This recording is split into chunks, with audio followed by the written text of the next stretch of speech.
Hello. Today I am bringing some insights to you about the Sasquatch, or also called Bigfoot people. So I was browsing on Facebook and happened upon a lecture by Daryl Anka, the person who channels the ET by the name of Bashar. In this particular lecture, he mentions the Sasquatch, otherwise known as Bigfoot. And in it, he talks about a method in which someone can use to attract or communicate with them. Well, I came to a full stop when I heard the method that he described, because it was surprisingly the very same method and under the same circumstances that I had inadvertently used when I communicated with an insectoid-like being all the way from Joshua Tree 4 hours away. Which, when something like this happens, there is instant confirmation and validation of your own experience, which is really nice. In both of our methods to connect telepathically with non-human interdimensional earthlings, of which apparently the Sasquatch and the insectoid-like beings are, there were these commonalities. They both involved being near moving water, like a stream or a river. They both included being very close in proximity to a very ancient, large tree. They both used telepathy and raising your vibration or frequency. Plus, additionally, the method I used included using a technique that was telepathically suggested to me by the insectoid-like person during that communication, that being taking both palms and placing them directly on the ground. I'm going to share the precise step-by-step method with you in this episode.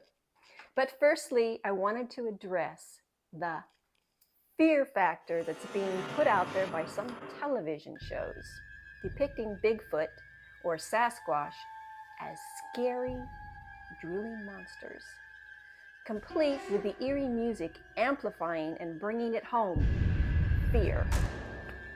I believe that where there is understanding, there is peace, and diminished fear as the side effect of said peace. Applying some understanding here. Firstly, the Sasquatch people and the insectoid-like peoples commonly encountered in Joshua Tree appear to be interdimensional, non-human earthlings, meaning that they have been evolving on this planet as long as and before humans. A plausible and it makes sense kind of explanation on the origins of humans on this planet is that Sasquatch are the foundation of humanoids, meaning we share DNA. They are our cousins. I received a telepathic communication at one time from the Joshua Tree insectoid-like peoples, telling me telepathically that they were of the earth and from the earth, going back eons. And then from a recent automatic writing I channeled from gray hybrid people, I was told that extraterrestrials had a hand in creating humanoids on this planet. A branch of the original hominids on this planet, most likely the then species of Sasquatch, hundreds of thousands of years ago, were genetically altered with extraterrestrial DNA, creating humans of today, us. Could this be the actual missing link that scientists have been searching for, linking ape-like species with humans? That missing link. It's sure looking that way to me. This would mean that the Sasquatch are what we would be if we hadn't received those genetic alterations from extraterrestrials.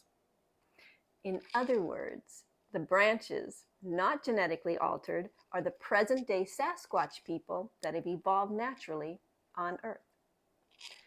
I believe that it is within the nature of evolution and probability that a species such as the Sasquatch, evolving so close and in tune with nature over hundreds of thousands of years, would ultimately learn to be able to shift between densities and dimensions, especially in order to remain hidden from not always friendly humans. Science has already detected that most of us have between 0.5 and 4% Neanderthal DNA, with the highest being 5%. I myself tested on the high side, and I don't know what I think of that. In July of 2000, I was on vacation with family at the Oregon Caves.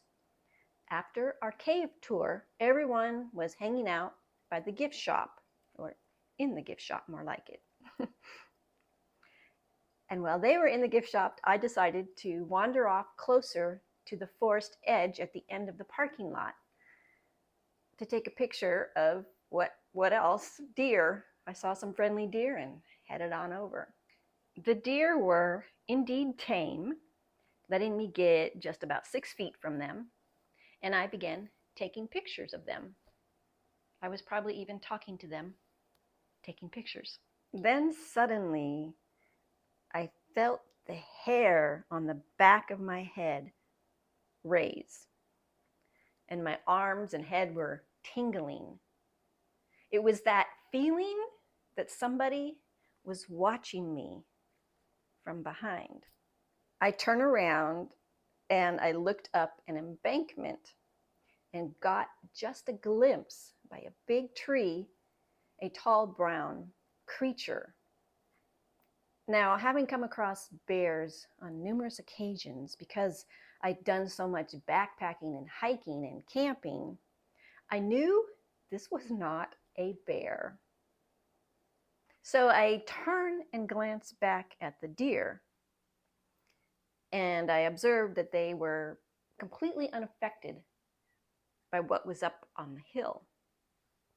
So I again looked back up in the direction of where I saw this tall creature hiding behind a tree, just watching me, and it was gone. Not even a sound was made as it left. It had vanished. So that was my brief encounter with a supposed Sasquatch until recently. After seeing how Sasquatch are depicted in television and film, I decided to find out what the real story is. How many people, actual experiencers, think that Sasquatch is dangerous or malevolent? Out of a small pool of 26 experiencers and researchers, 46% felt that their experience was positive and non-aggressive.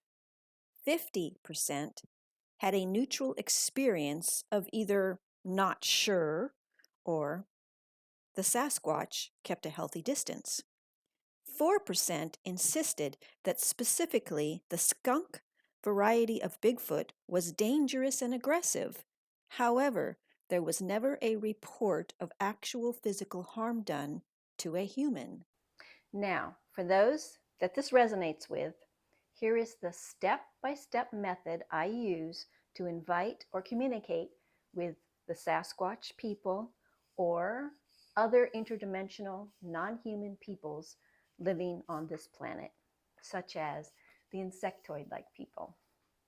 Select a location as near as possible to a natural moving water source, a creek, a stream, river, or waterfall. Moving water creates kinetic energy and is a conductor and amplifier of energy. At that chosen location, also locate the nearest, largest, most ancient tree you can find. There are geologically connected natural underground energy networks consisting of plant roots, water, and certain conductive rock formations that can carry subtle electrical signals for hundreds of miles, and of which can be used for subtle telepathic communication. Situate yourself with your back to the tree, no farther than about 8 or 10 feet, and most preferably with your back right up against the tree. But touching the tree is not absolutely necessary. Sit and meditate to raise your vibration or state of consciousness. Quiet the mind completely with focus on one aspect only, such as your heart chakra or one single intention. Be ready to use your telepathic and empathic abilities. Raising your vibration or state of awareness helps you to hone these innate skills we all have. Place both hands palm side down flat on the ground and broadcast your intention or question. Do this via telepathically, empathically, or especially with an activated heart chakra to the Sasquatch people or other non-human earthlings. Examples of this would be, I would like to learn more about you. Or, will you please share something about Earth or nature? Or just say hello, heart to heart. Wait without expectations and with light, loving, friendly energy. I used this same method out in the field recently, a test of sorts. It was successful. I surprisingly had a 30-minute experience communicating with a member of the Sasquatch people. I'll share that experience with you in my next video, or I'll link it at the bottom of this video. Thank you for dropping in, and blessings. Take care of yourselves.